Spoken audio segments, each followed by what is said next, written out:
Hadirin yang dimuliakan oleh Allah Subhanahu wa taala. Tidak tahu kita ini jatahnya persiapan akhirat itu berapa tahun, tidak tahu. Ada orang yang diberi jatah persiapan akhirat panjang. Orang-orang zaman Nabi Nuh ada yang 1000 tahun umurnya. Berarti persiapan akhiratnya itu 1000 tahun. Umat Muhammad persiapan akhiratnya 60 tahun.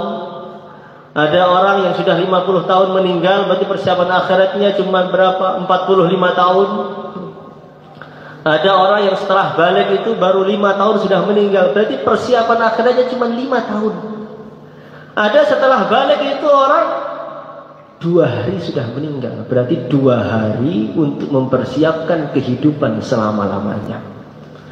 Ada orang setelah balik baru sebentar sorenya meninggal, berarti akhirat dia siapkan hanya sepagi dan sepetang saja. Hadirin yang dimuliakan oleh Allah Subhanahu wa taala, ini perkara yang pasti. Kematian itu perkara yang pasti. Dan umur kita itu tidak pasti berapa tahun. Maka orang yang cerdas, yang memikirkan akhiratnya, dia putuskan, ambil satu keputusan, pokoknya saya harus memanfaatkan umur saya sebaik-baiknya. Jangan ada umur yang digunakan untuk lalai kepada Allah. La yatahassaru ahlul jannah illa ala sa'atin marrat bihim wa lam yadhkurullaha ta'ala fiha. Tidaklah ahli surga itu menyesal kecuali menyesali waktu-waktu yang dulu terlewat di dunia tanpa mereka zikir kepada Allah. Jadi 1 detik, 2 detik yang terlewat gak zikir itu penyesalannya sampai di akhirat sana nanti. Lah gimana waktu yang digunakan untuk maksiat kepada Allah? Lalai saja, tidak amal saja, itu penyesalannya gak ada habisnya. Bagaimana waktu yang kita buat malam-malam untuk menggunjing orang semalaman, untuk main HP semalaman, kira-kira di akhirat itu penyesalannya seberapa? Kita tidak tahu. Kadang-kadang amal yang sedikit itu pahalanya besar. Kadang-kadang tampaknya dosa yang sedikit tapi bahayanya besar. Hadirin yang dimuliakan oleh Allah Subhanahu wa taala, dalam kitab Mukasyaffatul Qulub, malaikat Jibril alaihi salatu wasallam itu datang kepada Rasulullah sallallahu alaihi wasallam. Beliau mengatakan, "Ya Rasulullah sallallahu alaihi wasallam, saya ini takjub. Di langit sana saya ada melihat malaikat tapi kayak raja. Malaikatnya begitu tampan atau indah begitu, sangat indah, sangat besar. Itu sayapnya nggak tahu jumlahnya berapa juta, begitu istimewa.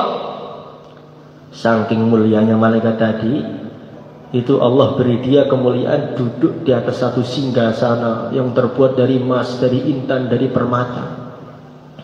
Saking mulianya malaikat tadi, itu Allah siapkan di samping kanannya, depannya, belakangnya ada 70.000 malaikat yang bersop-sop yang tugasnya khidmat kepada satu malaikat itu. Saking mulianya malaikat tadi, sampai setiap dia bernafas, Allah, Allah, dari hirupan nafasnya, mengeluarkan nafas, Allah ciptakan satu malaikat. Jadi satu hari itu jutaan malaikat yang tercipta gara-gara nafasnya aja. Ketika saya melihat itu kaget, ini malaikat siapa? Saya nggak berani bertanya. Mulia betul dia, sampai ribuan malaikat bersaf-saf berkhidmat kepada dia. Mulia betul dia ini. Sebelum saya ke sini berjumpa dengan engkau, tadi saya melewati satu lembah. Di sana malaikat yang sangat mulia itu nangis teriak-teriak. Sayapnya yang begitu indah tadi Allah copot semua, sobek semuanya. Wajahnya pucat. Dia mengatakan, "Isfa'ali ya Jibril, syafaati saya wahai Jibril." Saya kaget lah. Ini kan malaikat yang mulia kemarin. Wa majirmu. dosa kamu itu apa Tuhan? Sehingga Allah lepaskan semua kemuliaanmu, itu dosa kamu apa? Maka dia mengatakan, wa yahsabunahu hayyina wa huwa indallahi 'azim, wa tahsabunahu hayyina wa huwa indallahi 'azim. Ada dosa yang kecil tampaknya, tapi ternyata dosa itu membuat Allah murka kepada saya. Loh, apa itu? Kemarin Rasulullah Shallallahu Alaihi Wasallam itu datang waktunya beliau dipanggil oleh Allah. Subhanalladzi asra bi'abdihi lailan minal masjidil haram ilal masjidil aqsa. Nabi datang naik ke langit Isra Mi'raj. Semua malaikat menghormati beliau. Salam semua dengan beliau, para nabi, para rasul. Beliau naik langit pertama, kedua, ketiga, keempat. Sampai beliau melewati tempat istana singgasana saya tadi. Ketika dia lewat, saya itu gak berdiri. Maka Allah berfirman, hei malaikatku, kamu gak adab dengan kekasihku. Saya lepaskan semua kemuliaanmu. Hadirin yang dimuliakan oleh Allah Subhanahu wa ta'ala. Malaikat-malaikat Jibril itu doa, ya Allah, ampuni dia ya Allah, ampuni dia ya Allah. Allah berfirman, ya saya ampuni dosa dia. Tobatnya dia harus hampir sepanjang hidupnya sholawat kepada Nabi Muhammad Sallallahu Alaihi Wasallam. Maknanya bagaimana? Perkara adab, Nabi datang tidak berdiri, ini sepertinya perkara biasa. Tapi karena Rasulullah itu kekasih Allah, sirrul kainat, sarinya alam semesta, orang yang sangat dicintai oleh Allah, nggak adab dengan Nabi itu bisa bahaya betul. Nah kadang-kadang kita ini mendengar sabda Nabi dalam ta'lim. Qala Rasulullah Sallallahu Alaihi Wasallam, Nabi bersabda begini, Nabi bersabda begitu, kakinya diselonjorkan. Dengar itu sabda Nabi, campur setengah tidur. Ini tampaknya ini biasa, tapi kita khawatir jangan-jangan ini mengganjel kita. Mau masuk surga gak jadi karena kamu gak adab dengan Nabiku.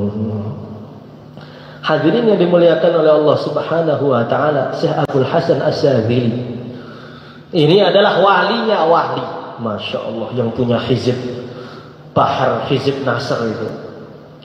Setiap hari beliau berjumpa dengan Nabi. Setiap hari beliau berjumpa dengan Nabi.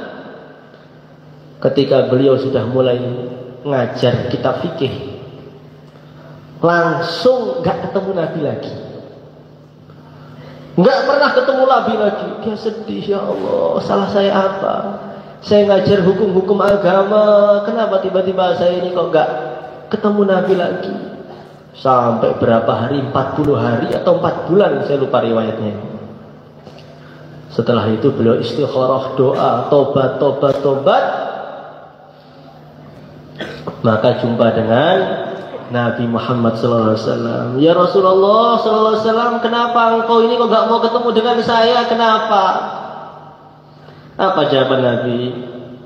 Setelah kamu ngajar fikih, kamu gak adab.